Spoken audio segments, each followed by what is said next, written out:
இன்றைக்கி என்ன சமையல் பார்க்கலாமா? சண்டே இல்லையா? சண்டேனாலே நான்வெஜ்னாலே பிரியாணி தான். இன்றைக்கி பார்த்தீங்கன்னா பாஸ்மதி ரைஸ் போட்டு சூப்பராக சிக்கன் பிரியாணி. ஆக்சுவலாக இன்றைக்கி வந்து செய்கிற ஐடியாவே எனக்கு கிடையாது. ஏன்னா தேர்ஸ்டே தானே நம்ம பண்ணணும், இல்லைங்க ஊர்லேருந்து வந்துருந்தாங்கன்னு சொல்லிட்டு அன்றைக்கி தானே பிரியாணி பண்ணுச்சு. ஸோ அதனால் இன்றைக்கி வேண்டாம் அப்படின்னு நினச்சேன். பட் அவர் கொஞ்சம் செய்யலாமே அப்படின்னாரா, சரி ஓகே சரி.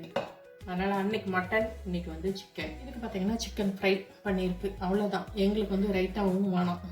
ஸோ சிக்கன் பிரியாணி, சிம்பிளாக ஒரு சிக்கன் ஃப்ரை, அவ்வளோதாங்க. அதுவும் செட்டிநாடு சிக்கன். இது கொஞ்சம் காரமாக இருக்கும். இதுக்கு பிரியாணிக்கு வந்து காம்பினேஷன் நல்லா தான் இருக்கும். அவ்வளோதாங்க இன்றைக்கி சமையல். இந்த வீடியோ உங்களுக்கு பிடிச்சிருந்துச்சுன்னா லைக் பண்ணுங்கள், ஷேர் பண்ணுங்கள், கமெண்ட் பண்ணுங்கள். புதுசாக பார்க்குறீங்கன்னா சப்ஸ்கிரைப் பண்ணிக்கோங்க. தேங்க்ஸ் ஃபார் வாட்சிங். பாய்.